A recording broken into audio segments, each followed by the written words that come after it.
ได้บ่ได้บ่เลยบ่โอ้ต่อให้เฝ้าให้เว้าต่อนี่บ่ตัวคือเรื่องตารัฐบาลดีเรื่องกับตารัฐบาลบ่กับเก็บวิดีโอแล้วเอามาสะสมหลายๆอย่างเป็นหลักฐานของก็สั่งว่าแล้วมันก็ได้มาทีละอย่างละอย่างแล้วมันก็มีหลายอย่างบางเทื่อมันก็มาได้แล้วได้อีกแล้วคือไปบอกไว้แต่ต่างกันหม้องหั้นล่ะหม้องหลักฐานบอกไว้กับรัฐบาลกับบิลวิดีโอหลักฐานเรื่องวิดีโอเป็นบิลวิดีโอก็บอกไว้โอ้โหเรื่องว่าฮอดไสแล้วก็บ่ได้ลืมแล้วก็เว้าฮอดไสแล้วเก็บวิดีโอไว้นี่แหมแล้วก็ภาคต่อจากวิดีโอเก่าแล้วเป็นวิดีโอตัวใหม่แล้วไว้ตารัฐบาลเรื่องกับตารัฐบาลบ่โอ้แม่งเอ้ยโอ้เปิดท็อปกันเอาเลยสรุปเฉพาะกูว่าสิไปหยังหั่นกูลืมหนีวะที่สิผู้เดียวกูบ่ว่าบ่หลักฐานกับตารัฐบาลกูสิว่าหยังวะมึงเป็นไอ้ก็มีอันอีสินำมันสิวิเศษเดียวเจ้าหลักฐานไปอ่านจังได๋วะ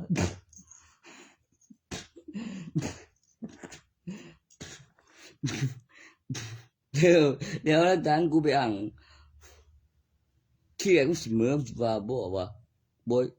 มันบ่เบิ่ดอกกูบ่ให้เหมือดอกเป็นหยังกูบ่ยอมแพ้ดอกบ่ดีก็เบานำได้กู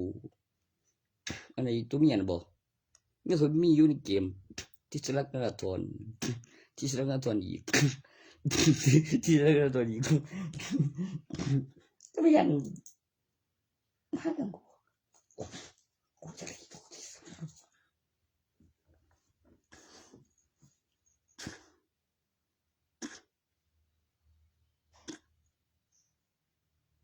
ก็ไม่ยังอีกอ่ะ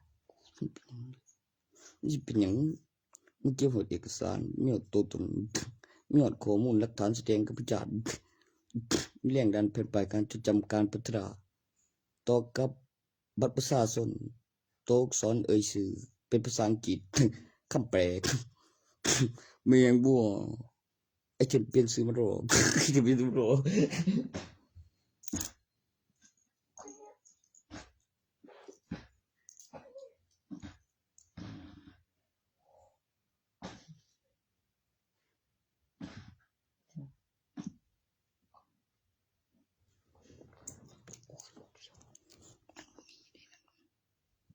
มันบ่มีหยังก็เป็นแล้วเว้ยเอาไปจิปีไปหยังเว้ยยกให้บ่มีลูกผู้หญิงกับผู้เบามันกำลังสิวางสันบ่นั่นมันยกล้อไปทางผู้ดึงได้ฮู้กันถ้าแม่นตัวมีผู้หญิงตัวสิคักปานใดวะอยู่ดอกคันแม่นไปฮอดบ่ต่อให้บ่จะดีที่ลูกกูเดี๋ยวกูท่าคันแม่นกูกรรมการจากนั้นกูพอบ่ได้ตีบุ้ยกูเก่งบทไว้กูเป็นผู้จารมีคดีเกี่ยวกันกับผิดกฎหมายบ้าบอกหมอลืมบอก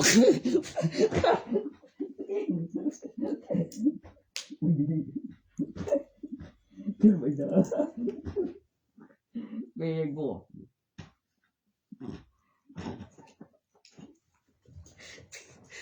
ง่วยเบงบอกอย่างนี้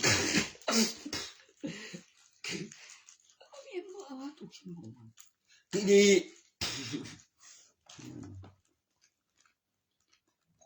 เปล่า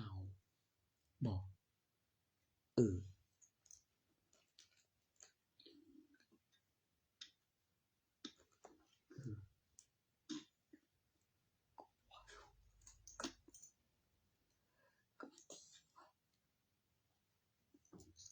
ไอ้ว่าบ่ให้ตีมันสิเสกของบ่ออกมันสิเป็นพยานขี้ตัวกันอย่างนี้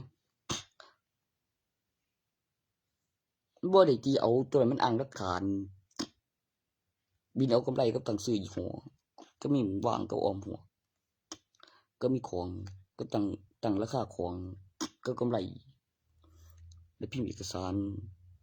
แล้วก็ประกอบพระไปนำแล้วก็มีคนรับซื้อแล้วก็หาเหรียญนำแล้วก็เปิดเบิ่งแล้วก็พิมพ์เอกสารไว้ขาดทุนแล้วก็เหลืออีหยังวะ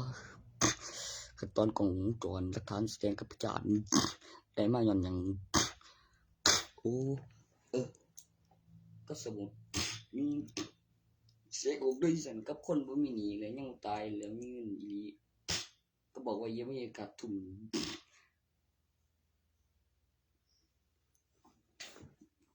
อันง่ายนะบอก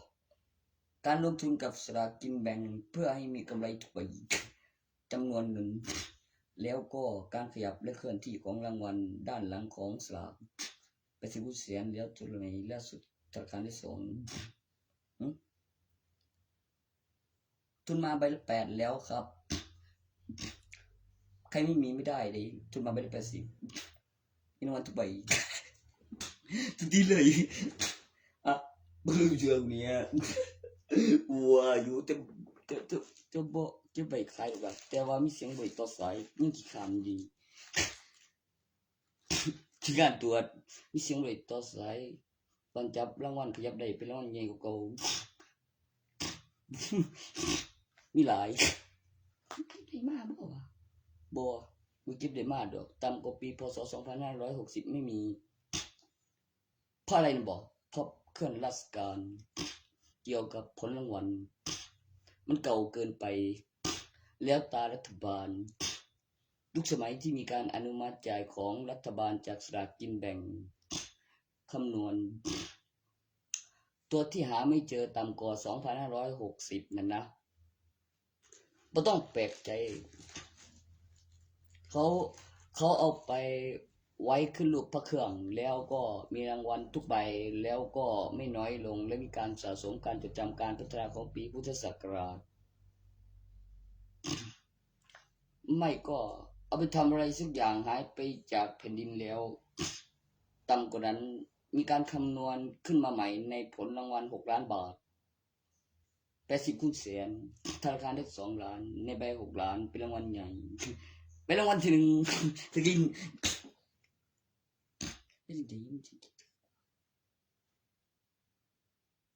จะยิ่งถือปะบอกก็ซื้อพิมพ์มาแล้วเลี้ยวเขาไปในเบียบเลี้ยวตรงกันเลี้ยวก็มีหลักฐานได้เงินเลี้ยวก็มีพยานเลี้ยวก็ไปเอาเงินเลี้ยวก็ต้องมีสลากเลี้ยวอย่างเลี้ยวเปิดเบิ้งในเน็ตแล้วได้แล้วก็ถือแล้ววันที่1บ่ได้ถึงที่ลอยไปเป็นยังเอาแบบอะไรเฮียสั่ง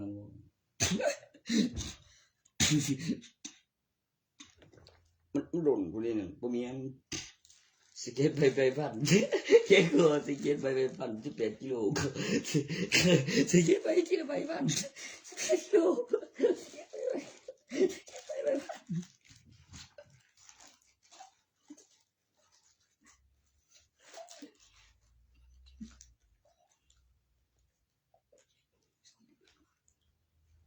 ละผมเห็นอยู่มาเหมือนกันแต่มันไก่กว่าก็เปิดตัวออกหรือแม่นบอกว่ากับมันไก่กว่าอีหลีตัวมันไก่กว่าขวงกูแมงเรื่องตัวบ่ได้มึงยังถือเหลือเหลียวเหลือเหลียวโอ้นั่นเหลือเหลียวมันเหลือเป็นเหลือ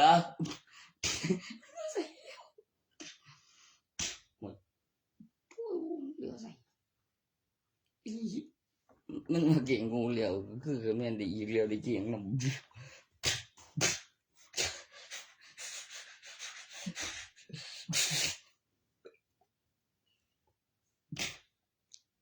บ่น่ะ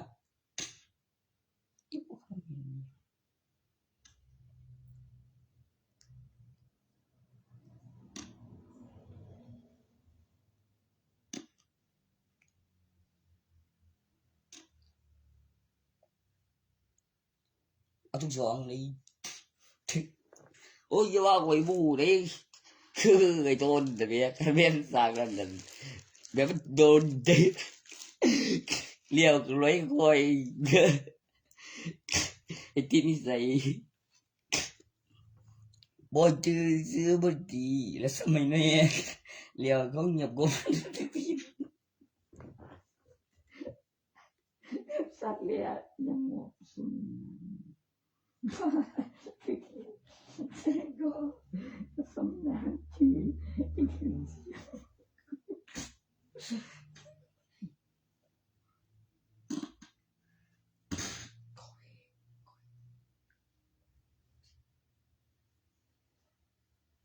ยังคิดอยู่คุณคิดว่าอะไรคือเสียงยัง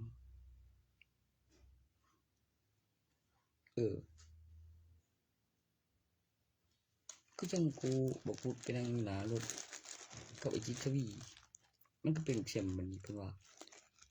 คุณเป็นวิธีอย่างเอาดีได้จนนั้นคนใส่ของมันมันจิตใจมันเห็นมันจะเป็นบาสามีพยานเตือน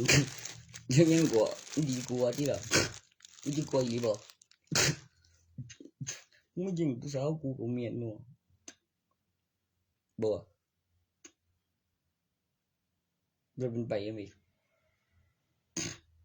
จะคันเฮ็ดแบบต่อไปนะบ่ได้ดอกไปยังขึ้นอยู่นิ้วขึ้นกันเด้อ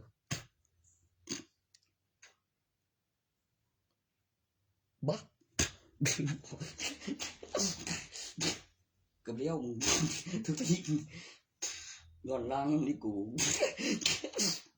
แต่น้ำสิตีกูเรื่องหยังกูยังถ่ายเตอใส่กูก็บ่ได้ไปเลยดีซื้อกูก็สิว่าอีหยังวะอยู่ทางหลังกูคืออยู่ทางหน้ามันคือฝันก็น่าตัวนั้นเถื่อมันหงตอนตีนแท้แล้วมีพยานหน้ารถแล้วก็อธิบายคือฝันไปตอนไหนวะอยู่กองจวนถ้าจดสดีก็อยู่ในบ้านมันดีมันบอกคือเก่าเชื่อหรือต้นที่ว่าเก่ามันต้องเป็นวิดีโอคือฝันนั่นตัวนั้นบ่ให้เป็นบ้ามันได้คือว่าคิดจะดีบ่ใช่เสียงสวงเอาตัวเบี้ยกว่าอย่างนี้ตัวมึงกี่บาทด้วยมึงกี่บาทเอ้มึงกี่บาท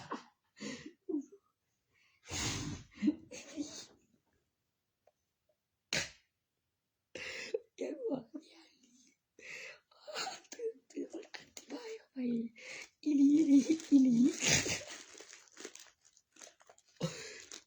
เจ้าอีกแล้วได้เข้าใจเร็วเฮ้ยจีเลยบอกจี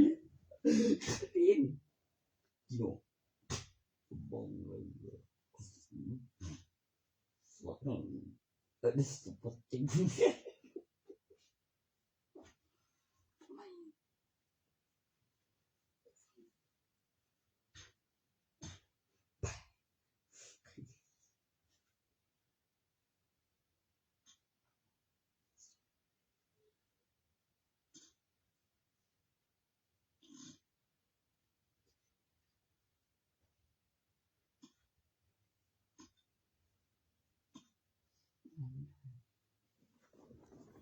ด่านมันดาย้ำถ่ายแล้วเว้าเสียงดังใส่แล้วห้องบ่ดีหยังบ่ผิดปกตินะกูมันคิดอยู่เดี๋ยวนี้ฟังติล่ะฟังกูยังคิดอยู่เดี๋ยวนี้แต่ตัวคิดบ่ออกนั่นสุดมันบ่ทันมีไผเฮ็ดให้เห็นมันมีโสกับประกาศบ่วะมีอยู่มั้งแต่บ่อยากเฮ็ดฮู้แล้วแต่มันบ่จับไปโดนแล้วมันสิว่าบ่จัก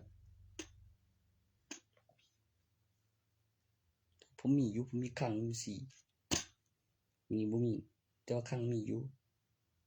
ถ้าว่าโอนเป็นน่ะแม่ก็ผมมีครั้งว่า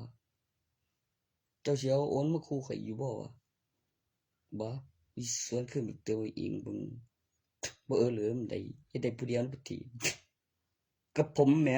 กับผมเรียกบ่ได้มาย้อนหยังนำได้ก็คือที่ขายจับเวลา หลักฐานคือบินสำรองบินวิดีโอตั้งกล้องจรคือได้ขายซื้อมาได้อีกตีเลย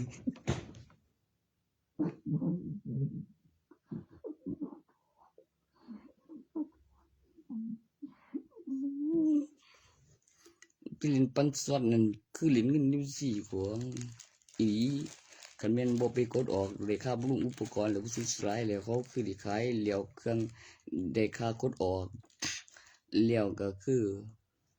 มีบัญชีก็มีเบอร์โทรเธอสิเอาเงินจังไดถ้าเธอบ่ลงบัญชีกับเบอร์โทรแล้วก็คือย่านเบิดก็มีแล้วสิจังไดมันจังสิบ่เบิดแล้วมีอีกมื้ออื่นฟังกำหนดค่าแรงขั้นต่ำมัน300ทุก12เหลียวแล้วเปลี่ยนเว็บใหม่ชั่วโมงหนึงแล้วไปกดออกอีกแต่ว่าตัวดีกว่าหันสลากกินแบ่งแล้วกับหลักฐานลงทะเบียนกับเว็บเองกับหลักฐานเวลาลงทะเบียนนับ ID เติมทีละ 2,000 ต่อ ID ไว้จ่ายค่ารางวัลเดี๋ยวเขาก็มีบัญชีเบอร์โทรเป็นหยังคือสิเอาเองบ่ได้แล้วมีคนมีเงินแล้วก็มีหลักฐานเวลาแล้วข้อความแล้วก็นับ ID แล้วมีคนมีเงินแล้วมีเวลามื้อหนึงแล้วเติมเข้าไปไว้จ่ายแล้วได้จ่ายรางวัลแล้วก็นับเป็นมื้อแล้ว ID ละ 2,000บ่แม่นว่า ID ละ 2,000ได้ซุมื้อ 2,000เด้ได้แต่ผมเด้กับหลักฐานเวลาเบอร์โทรบัญชีเดี๋ยวเขาเว็บบุยใจายรางวัลแล้วก็ได้มาย้อนหยังมันก็ต้องนับแบบพุ่นเด้ก็มื้อหนึงก็อีหลีก็คือมีงวดหน้าแล้วงวดถัดไปแล้วมีเงินแล้วนับเป็นงวดแล้วมีอัตรารอบแล้วมีล้านใบ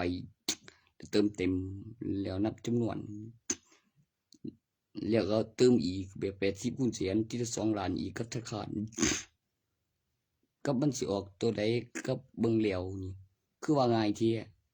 แล้วจดแล้วก็คือกลายไปแล้วออกตัวนี้แล้วก็สร้างบัญชีในแอปพลิเคชันแล้วมาออกก็ใส่แล้วเขียนโทรทัศน์แล้วก็บอกท่าแล้วจดแล้วพับสูตรแล้วคิดไกลไปก็คือเบิ่งมีกล้องจรแล้วสร้างแล้วแบบแตกตาตัวใหม่ฮอดกล้องจรตัวล่างกับตัวเทิงตรงกันโอ้ยบ่เห็นผิดปกติหยังหรือมีคนบอกว่าไอ้แนมท่านอยู่บ่ว่าเอาเคลียร์เอาเลขเคลียร์เลขดีแล้วมีเงินกับนับเป็นงวดแล้วมีสลากแล้วมีรางวัล แล้วเติมเข้าบัญชีแล้วก็นับเต็มๆแล้วก็ไปฮอดพุ่นแล้วเขาก็บ่เซาผลิตมีหลายเนาะตัวนั้น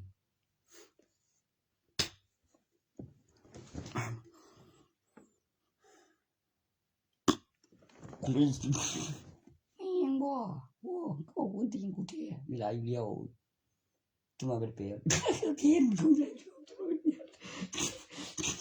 าเป็นเปรียบสิกูคือรอเดียวเต็มมันบ่ฮู้เรื่องไอ้บ่เขาขึ้นเบิดแล้วไปแจ้งตำรวจแล้วไปแจ้งข่าวหลักฐานเวลาว่ามาซื่อๆว่าเมื่ออ่านแหมเห็นนี่ว่าเมื่อตายเร็วจะกลัวไผขานบูบ่ดอกเสียไปปีตอนถึงเมื่อบ่ฟื้นท่าไผสิฆ่ามันแล้วมันบ่ได้เฮ็ดหยังไผนั่งตีอยู่หน้าบ้านแล้วกูอธิบายว่าหั่นเป็นย้อนบักห่ากูให้มานำเลยโคตีกูเฉยเลยไผใจดอกใจกูจักบางเทื่อเผลอไปได้กูบ่ทันก่อหยังเชิกบ่มีเสียอยู่ก่อหยังคือโพดเกินไปแท้บ่กูต้องฮู้ได้อยู่ดอกแม่งบ่อันที่ฉันนี่กูได้ดอกกูสวนขึ้นบ่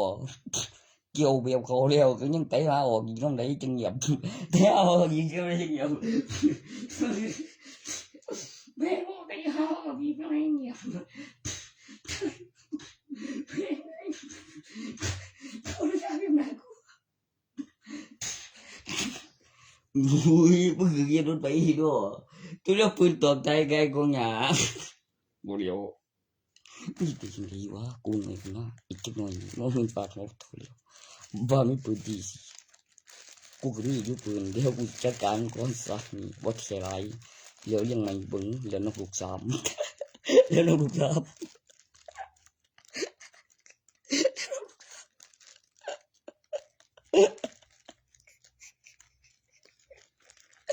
กูตีเกินไปดีอ่ะ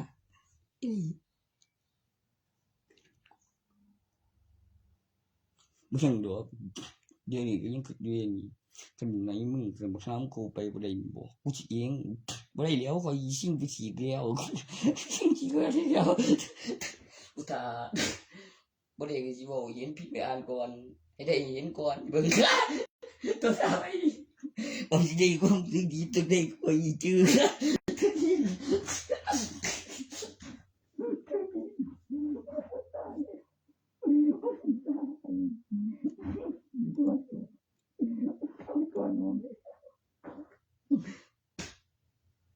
เอ้าหาเรื่องบ่กูเจ็ดกู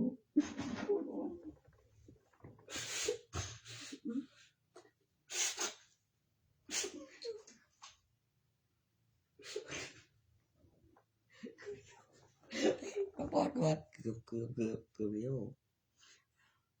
บ่งนกูนะมันยังเด้อไม่ยังเด้อฟังเถิดมันกู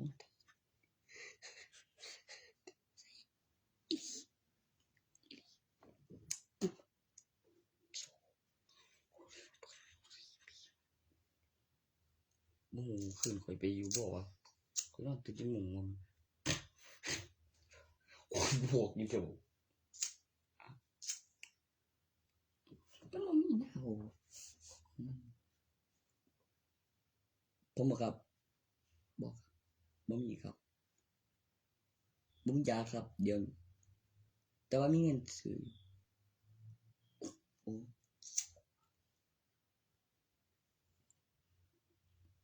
ยังละเสียมันแม่นอยู่บ่วะบ่ว่าอีแนมทันบ่วะมันเป็นหยังมันคือเสียไปแหมมันมีบ่พอมีกับแบบบ่มีหลักฐานว่าได้มาย้อนหยังบ่มีบินโตวที่หลงๆลืมๆนั่นแหม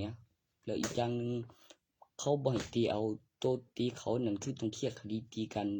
คันว่าไปตีเอาอันจังซั่นนั่นแหมบ่มีเด้ครับตำรวจเอามาเองน่ะเขามีบินหลักฐานว่าได้มาย้อนหยังยังว่าก็ได้ซ้ำเคลียร์คดีตีนแหล้วบ่แม่นเคลียร์คดีตีเอาของเขาออกมาเด้โอ้ยสิยอมมันบ่ออกมายังเป็นทางนั้นแหล้วเจอยามขึ้นปีเรื่องเข้ามาบ่วะคันหาบ่เฮ็ดอีกกูนะกูนะก็เฮ็ดเอาไปดีกูจักกูสิไปไสเพิ่นยังมาถามซื้อมันถึกๆเด้ของกูนี่น่ะมีหลักฐานก็มันจะเฮ็ดจังซี่ก็มันเฮ็ดไปก็เบิ่งมันอยู่มันได้ไปกูเลยหลายตากบ่ตากแดดได้ใส่หมวกกันน็อกแล้วผ้าปิดหน้าแล้วว่าสิไปยามคืนถึกอากาศไว้ยังวันหยังยังแม่นนำเงินกับบินวิดีโอบ่ไว้ไปนำเงินกูสั่งของเหมือนกันก็เล่นผู้เดียวกูกับกระจกกันหนึ่งเดี๋ยวกูตั้งราคามิดใหม่มาหั่นไปยังก็แบ่งให้มูลค่า10 บาทแล้วแต่สิไปเสียบ่เก่าเฮ็ดได้ รู้สึกค่อยดี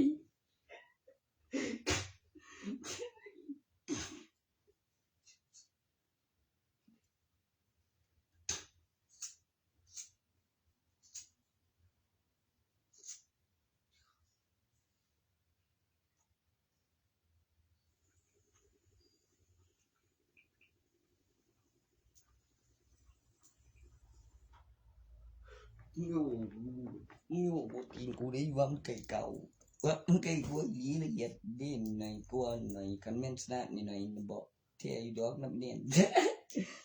nên các bạn của gần đấy giới chưa của กับลงถ่ายเปีย ลงถ่ายแบบง่ายบ่มีบ่ใจดีตอน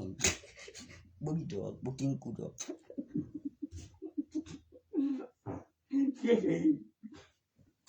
ง่วงเมียปงเขาวันนี้กูอยากลูกตี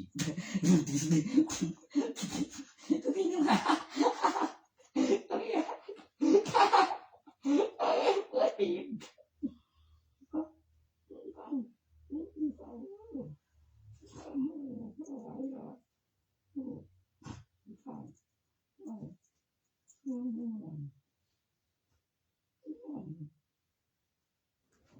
ไอ้เลือดนี่ก็เจ๊งรวดทนเหลียวมันก็ว่าทีละไม่เส้นเลยคือมังกรของกูได้ยังว่าจะเรียนนั่นสองมีห้องมิดไม่ติงเว้ยไว้คันว่าขายไปเดียวเอาเงินอีกแล้วยังเอาห้องมิดนั่นกูไปเฮ็ดแท้ได้รอดได้กูเจ๊งรวดดอก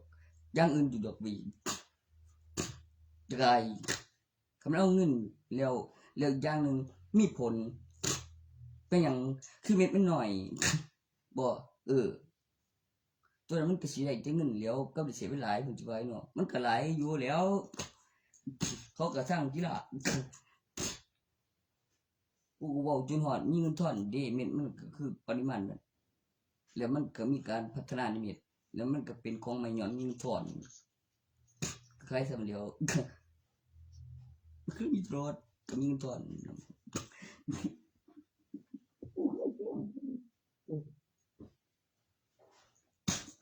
่ยเขามัน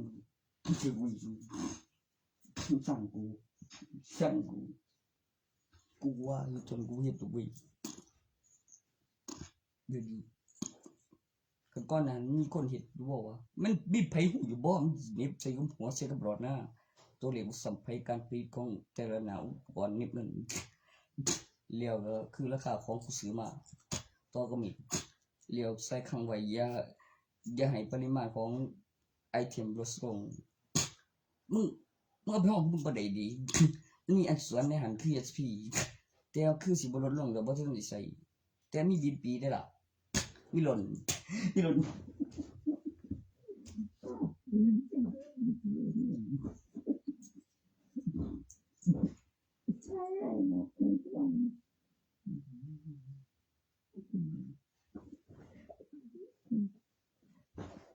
โดนเหยียบหัวเด็กเลยโดนเด็กสัมผัส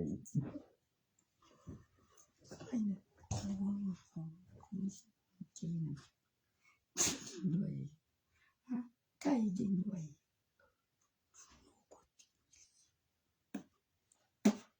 ละก็ของกูอีก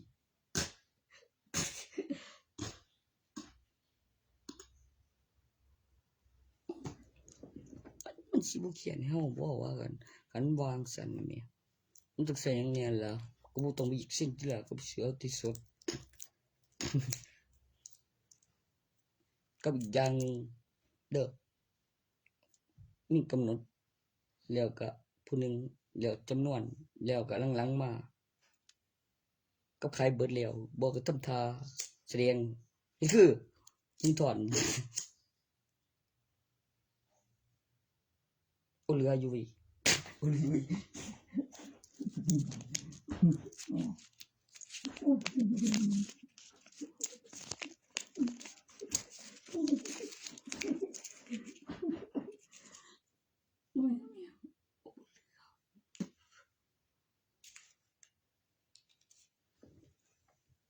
ดูสิ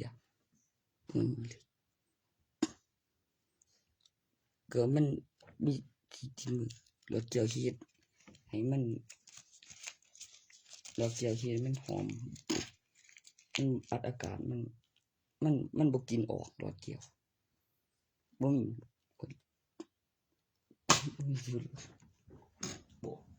อยู่บ่โอ้เอาลูกอยู่โอ้ยน้ำป่ะ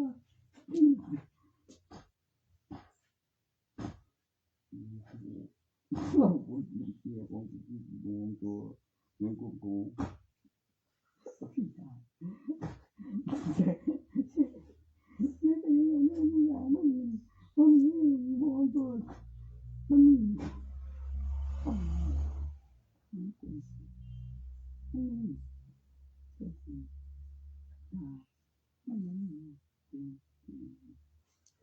ซื้อมันเสียบยิงกูว่า